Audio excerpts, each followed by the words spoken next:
भी ओपेक वालों ने अनएक्सपेक्टेड था, मीटिंग से पहले ही गैबॉन से लेकर सऊदी अरब तक सबने प्रोडक्शन बढ़ा दिया, प्रोडक्शन कट किया, 16.5 लाख बैरल पर डे कर दिया, अब टोटल 37 लाख हो गया। ये ठीक है, इससे प्राइसेस ऊपर जाएंगे, गोल्डमैन सैक्स, जेपी मॉर्गन सब 90-95 की बातें करें। तो आरबीआई ने पिछली बार कह दिया था कि हम तो 90 के प्लस डिस्काउंटिंग करके चल रहे हैं, तो यानी उनको पहले से अंदाजा था। तो ये वाली महंगाई तो उनके प्राइस्ड इन है, उनकी उस पिछली वाली हाइक में वो समझ के चल रहे हैं। दूसरा मुझे ये समझना है आपसे कि क्यों बढ़ाना जरूरी है। मैं ये अगेन ये सवाल इसलिए कर रहा हूँ सर, देखिए 30 लाख तक के टिकट साइज वाले होम लोन का शेयर 45 से घट के अब 36% पे आ गया है। अभी ये सब बड़े महंगे वाले मकान बिक रहे हैं जो मालाबार हिल्स या पवई में बिकते हैं 15-20 करोड़ वाले। तो जब छोटे वाले टिकट साइज का होम लोन गिरना शुरू हो चुका है, लोगों के पास अब उतने पैसे नहीं है, तो आप फिर होम लोन महंगा करके महंगाई मतलब कौन सी महंगाई को आप क्रैक करना चाहते हैं, ये मैं समझना चाह रहा हूँ।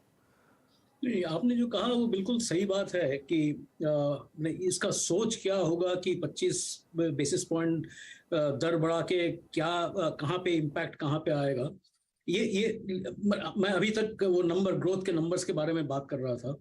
जो हम लोग बात करते हैं ऑटो डीलरशिप से, बिल्डर से, आपने जैसा कहा कि जितने अफोर्डेबल होम्स हैं, जो टियर 2 टियर 3 शहरों में जो होम लोन्स या होम लोन्स की डिमांड जो आ रही है, उसमें सर्टनली घटना दिखना शुरू हो गया।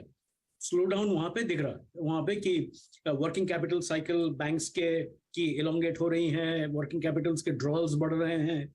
इसका मतलब है कि कैश फ्लोज में कुछ स्ट्रेस आना शुरू हो गया है। वो अभी तक आंकड़े में दिख नहीं रहा, वो अभी तक जितने हैं आंकड़े जितने हैं वो बैकवर्ड लुकिंग है। तो आगे चल के क्या होगा मेरे को वो देखना होगा कि कितना ग्रोथ पे असर पड़ेगा। लेकिन यदि ये चीज है कि हम लोग तीनों जन जो कह रहे हैं कि ये बहुत अनइवन ग्रोथ है, जो ऊपर वाले जो इनकम अर्निंग जो हाउस होल्ड्स हैं, और याद रखिएगा कि सर्विसेज बहुत स्ट्रांग है, दोनों सर्विसेज डोमेस्टिक में भी और बाहर के एक्सपोर्ट में भी। जितने हमारे ग्लोबल कैपेबिलिटी सेंटर वाले बाहर के एमएनसी अंदर आ रहे हैं, वो सर्विसेज को बहुत तगड़ा रखा है। खाली हमारे इंटरनल ट्रैवल, इंटरनल सर्विसेज का खाली नहीं, वो बाहर के जो हम लोग जो सर्विसेज एक्सपोर्ट्स कर रहे हैं, मर्चेंडाइज गुड्स ग्रोथ स्लो हो गया, गुड्स एक्सपोर्ट स्लो हो गया, लेकिन सर्विसेज बहुत तगड़ा चल रहा है अभी भी। हाँ, जो लास्ट वाले जो बीओपी नंबर्स के भी जो देखे हैं हम लोग, तो ये यहाँ तक के रेट बढ़ा के कितना हो सकता है। लेकिन मेरा अंदाजा है कि जो वो रेट टारगेट जो आप कह रहे हैं कि दूसरे जो जहां पे स्लो डाउन दिख रहा है वो एमएसएमई में हम लोग अभी तक बात नहीं किए हैं, जो छोटे वाले कंपनी है, जो छोटे कंपनी है, और वहां से कंजम्पशन की डिमांड बढ़ती है। तो ये क्या बने, ये ऑब्जेक्टिव होना चाहिए कि वो छोटे कंपनीज की ग्रोथ को स्लो करे ताकि वहां पे कंजम्पशन पे कुछ इफेक्ट पड़े और वो फिर जाके कोर इन्फ्लेशन पे इफेक्ट पड़े। ये देखना पड़ेगा कि कितना वो ट्रेड ऑफ कितना है, कि कितना ग्रोथ स्लो डाउन चाहिए कि हम लोग यदि 5-5.5% हेडलाइन इन्फ्लेशन FY24 में लाना चाहें तो कितना ग्रोथ स्लो डाउन करना पड़ता है, वो एमपीसी वाले डिबेट करेंगे। लेकिन मेरा अंदाजा है कि थोड़ा सा अभी भी बढ़ाने की जरूरत अभी भी बनी हुई है, थोड़ा भी जरूरत पड़ी। जोशी सर, क्या डिमांड लेड हमारे यहाँ इन्फ्लेशन है क्या? सॉरी, हमारा जो इन्फ्लेशन है वो डिमांड लेड है कि सप्लाई की दिक्कत? कैसे डिमांड तो मुझे नहीं देखिए दोनों का मिक्स है। कुछ जैसे ऑयल है, जो वेदर शॉक्स हैं एग्रीकल्चर को, ये सब सप्लाई शॉक्स हैं, पर डिमांड भी है। आपकी ऑटो सेक्टर में देखिए, जो 4 व्हीलर्स और जो खासकर स्लाइटली अपर मिडिल क्लास और हायर इनकम कंजम्पशन कैटेगरीज है, उनमें डिमांड बहुत बनी हुई है।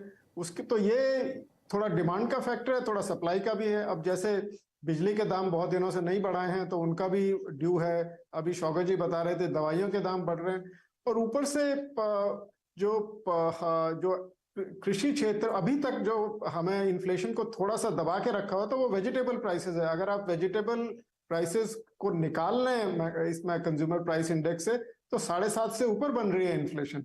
और वेजिटेबल इतना ज्यादा वॉलेटाइल होता है, तो ये तो मोटे तौर पे डिमांड और सप्लाई दोनों का रोल है। आरबीआई जो है वो सिर्फ डिमांड साइड को डायरेक्टली एड्रेस कर सकता है, और सप्लाई साइड का जो शॉक है वो ट्रांसमिट कम करे और सेक्टर्स में, उसको भी वो काबू में ला सकता है। तो यही 2 एरियाज हैं जो रेट हाइक के थ्रू आरबीआई एड्रेस करने की कोशिश कर रहा है। जोशी, जो हमारे 2 व्हीलर्स और छोटी कारें हैं, मतलब 7-8-9 लाख रुपए से नीचे वाली, वो अभी भी अपने 2-3 साल के उस पीक को को टच नहीं कर पाई अभी तक, तो उससे नीचे चल रही हैं सब, बावजूद इसके कि 38 लाख 40 लाख गाड़ी इस साल वो बेचेंगे कार कंपनी वाले। तो मेरा सवाल ये था मैं कि जो डिमांड हमको दिखती है, डिमांड लेड इन्फ्लेशन, वो एक्चुअली वो बहुत ही वही फिर घूम फिर के वही ओल्ड क्लिशे हो जाती है कि वही छोटी सी पॉकेट है जहाँ पे हो रही है और हमको वैल्यू में दिख जाता है कि बहुत ज़बरदस्त ग्रोथ हो रही है, लेकिन एक्चुअली नीचे ब्रॉड स्प्रेड नहीं है। ये बहुत सारे लोग कहते भी हैं। नहीं, आपकी बात ठीक है। जो टू व्हीलर सेगमेंट है वो अभी भी 2019 के लेवल से नीचे चल रहा है और इवन 2023-24 में भी वो 2019 के लेवल से नीचे चलेगा, 15-20% नीचे होगा। तो सिर्फ डिमांड ये आपके 4 व्हीलर्स एसयूवीज इनमें बहुत ज्यादा स्ट्रांग है। तो ये एक तरह से कई मतलब इसमें एक uniform inflation across income categories ऐसा नहीं है, बहुत ही तो इसका ग्रोथ सैक्रिफाइस जो रेट बढ़ाने के कारण है वो तो आपको करना ही पड़ेगा। और इसका हो सकता है इसका असर नीचे वाले तबकों पे ज्यादा पड़े, जैसा कि शौकत जी भी बता रहे थे कि एमएसएमई सेगमेंट है और जो जिनको ज्यादा आवश्यकता होती है, जिनको लोन वैसे भी महंगा मिलता है, तो प्रेशर तो है इसका, इसमें कोई शक नहीं है। पर महंगाई की दर भी बनी हुई है, तो आप अगर महंगाई की दर को नीचे नहीं लाते हैं तो एक तरह से इकोनॉमी में इंस्टेबिलिटी भी पैदा होती है। ओके, एक छोटा सा ब्रेक के बाद लौट के आके इस पे चर्चा को आगे बढ़ाते हैं, क्योंकि ट्रैक्टर की सेल्स पिछले 3 सालों के एवरेज से आधी रह जाएगी, ऐसा रिपोर्ट मैंने पढ़ी। एफएमसीजी की ग्रोथ एक्चुअल में गिरी है, 0.54% ग्रोथ दिखी है पिछले 3 महीनों में, लेकिन दरअसल उसमें 3 किलो कंजम्पशन गिर गया है पर कैपिटा के हिसाब से। इस पर बात चर्चा करेंगे कि क्या हम एक बिग पिक्चर देखते हुए केवल वो 6.5-7% की इन्फ्लेशन को तोड़ना चाहते हैं, या एक्चुअली हम लोगों के हाथ में पैसे देके उस ग्रोथ को फिल करना चाहते हैं। ब्रेक के बाद इस पर बातचीत करेंगे।